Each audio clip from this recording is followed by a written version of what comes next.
السلام علیکم ورحمۃ اللہ۔ الحمدللہ وکفا وسلام علی من لا نبی بعد۔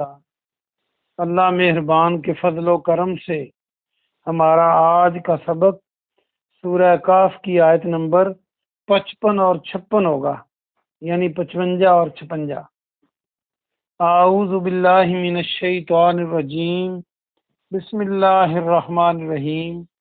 وما منع الناس، وما اور نہیں، منع کیا، اردو میں بھی منع ایسے ہی لکھتے ہیں جیسے یہ لکھا ہوا ہے، الناسا لوگوں کو، اور لوگوں کو نہیں روکا، الناس لوگ، یومنو کہ وہ ایمان لائیں، اس جب جاءہم الہدا آ چکی ان کے پاس ہدایت، آ چکی ان کے پاس ہدایت، وَيَسْتَغْفِرُوا اور وہ مغفرت طلب کریں۔ یہ یستغفروا جو ہے غائن فارا اس میں موجود ہے، ربہم اپنے رب سے، اللہ مگر، ان تاتیہم کہ آ جائے ان کے پاس، یعنی پیش آئے انہیں، سنت الاولین، سننا معاملہ، راستہ، طریقہ، الاولین پہلے لوگوں کا، او یاتیہم العذاب یا آ جائے ان پر عذاب، کو بولا سامنے سے۔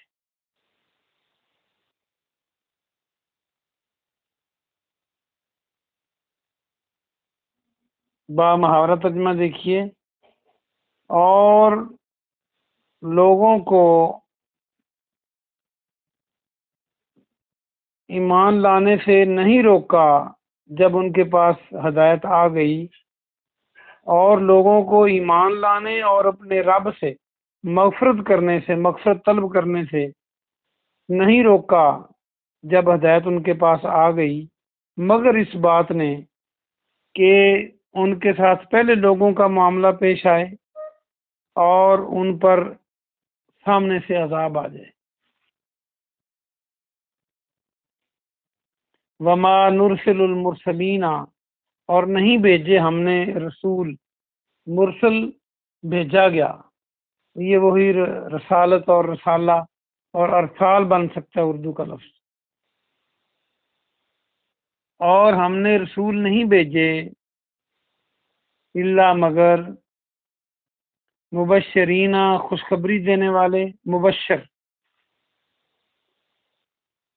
بشیر، بشرا، مبشر، یہ سارے لفظ بن سکتے ہیں، ایک ہی مادہ ہے۔ وہ منذرین اور ڈرانے والے، منذر، نذیر وغیرہ، یہ سارے لفظ بن جائیں گے۔ وَيُجَادِلُ اور وہ جھگڑا کرتے ہیں، جادلو کو دیکھیں تو جدل، کل بھی آپ نے پڑھا تھا، جنگ و جدل۔ الذین وہ لوگ، کفروا جنہوں نے کفر کیا، بالباطل باطل کے ذریعے سے، جن لوگوں نے کفر کیا وہ باطل کے ذریعے سے جھگڑا کرتے ہیں، لیدھدوا تاکہ وہ پھسلا دیں،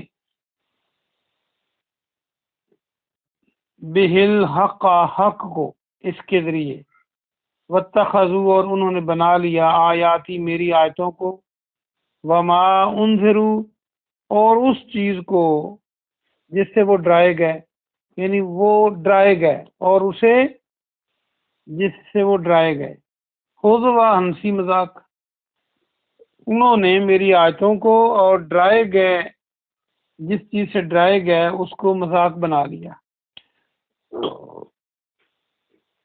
اب محاورہ ترجمہ دیکھیے اسی آیت کا، ہم رسولوں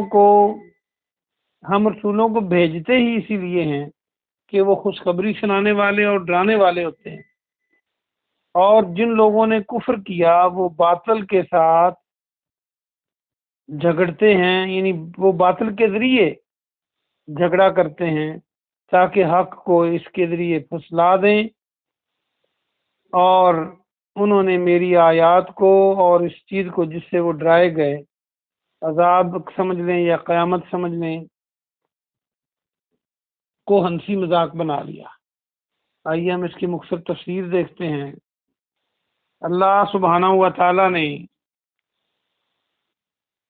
یہ بات ارشاد فرمائی ہے کہ لوگوں کو صرف اس بات نے ایمان لانے سے روک دیا اور اپنے رب سے معافیاں مانگنے سے، استغفار کرنے سے روکا۔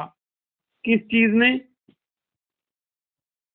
کہ جو پہلے لوگوں کے ساتھ معاملات پیش آئے ان کے ساتھ بھی وہی پیش آئیں، یا سامنے سے عذاب آ جائے۔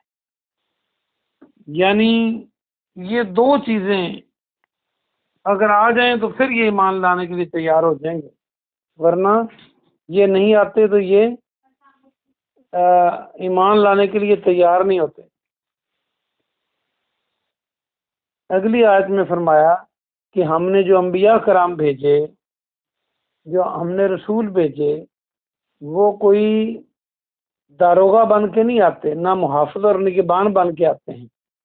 وہ تو انسانوں میں سے ہوتے ہیں لیکن درجے میں سب سے اعلیٰ ہوتے ہیں، اور وہ اللہ کا پیغام ان تک آتا ہے اور وہ اللہ کے پیغام کو آگے پہنچا دیتے ہیں۔ اگر کوئی مان لے تو اس کے لیے خوشخبری ہوتی ہے کہ وہ دونوں جہانوں میں کامیاب ہوگا، اور اگر کوئی نہ مانے تو اس کے لیے ڈراوا ہے کہ جہنم اور قبر اور آخرت کا جو عذاب ہے وہ اسے ملے گا۔ اللہ پاک نے انبیاء کرام کو اختیار نہیں دیا کہ وہ جس کو چاہیں اس کو ایمان پر لے آئیں۔ اگر ایسا ہوتا تو پھر جو لوگ ایمان نہیں لائے انبیاء کی دعوت کے بعد، تو پھر انبیاء کرام سے اس کی پوچھ گچھ بھی ہونی تھی کہ وہ کیوں ایمان نہیں لائے۔ اللہ نے ان کو صرف پیغام، اللہ کا پیغام سنانے والے اور ڈرانے والے بنا کے بھیجا ہے۔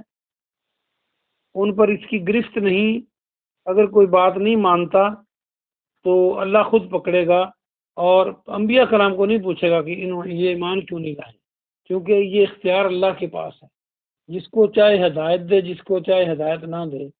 وہ چاہے تو حبشہ کے غلام بلال جیسے جو شکل و صورت میں بھی خوبصورت نہیں تھے ان کو ہدایت دے دے، اللہ نہ چاہے تو ابو لہب جیسے جو آپ کے چچا تھے ان کو ہدایت اللہ نہ دے۔